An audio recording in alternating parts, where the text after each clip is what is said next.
this is Dodger, and you are watching my show. So there's something trying to happen on this side of my face that I'm not super excited about. It's always really frustrating because it's like watching something that you really hate happen in slow motion, or something that's like slightly uncomfortable, like as if I were eating a meal and then suddenly my entire body froze up, and then so-and-so over there decides that he just wants to lick all of my food. You want so badly to slap so-and-so and get him to go away and stop licking your food, but you can't. Twilight Zone.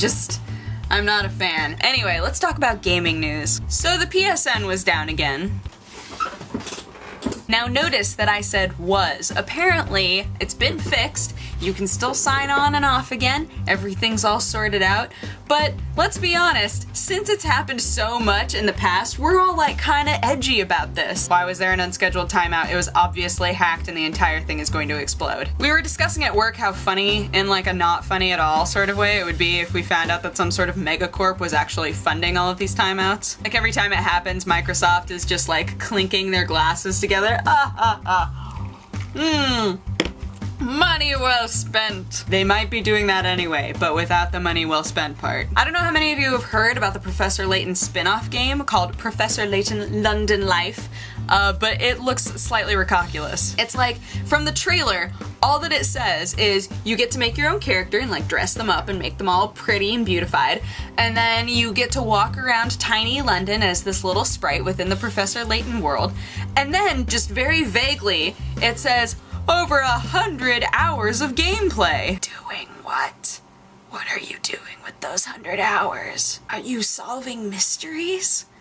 What's happening? Now, I'm a huge fan of Professor Layton, and it is just an add-on to The Last Spectre, the newer Professor Layton game that's coming out. It's not like a standalone game, but it's still confusing to me watching the trailer. I'm like, what is this game about? Is it like Professor Layton meets The Sims? Could you meet Professor Layton in a bar and click a woohoo button? Oh, that's weird. That was weird. That was too far. So apparently they're thinking that Gears of War 3 is gonna do really well over in Japan. And typically Japan is not super excited about super westernized games, but there are elements to Gears of War that made them think maybe this game will do okay in Japan. It has some of the stuff that people don't like taken out of it. Some people are saying, you know, maybe this means that we're starting to cross the threshold and Japan is going to start accepting Western games more readily.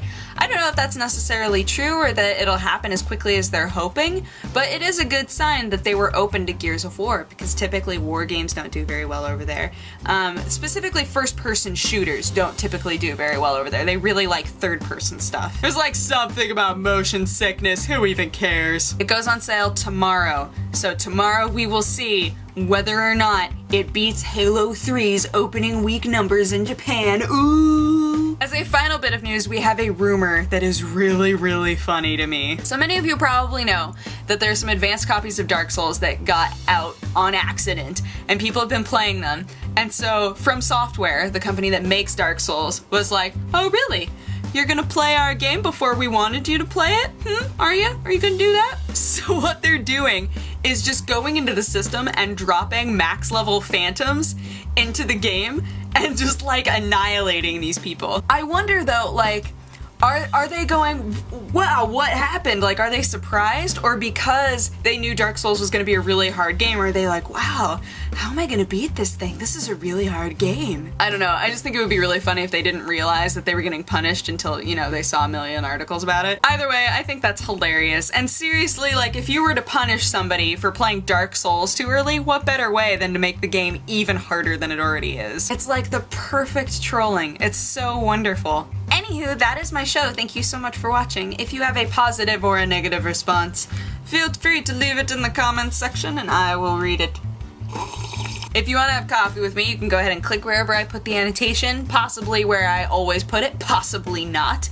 And yeah, otherwise I hope that you guys have a great day. Thank you so much for watching. Give a thumbs up if you dug this. And otherwise, I will talk to you again on Friday, the day that I leave for Ukraine. Ah! Alright, take care guys. Bye-bye. Mwah. Oh, I need to start this over. Start over, self. Maybe I can just swap those out. Swap those out, self.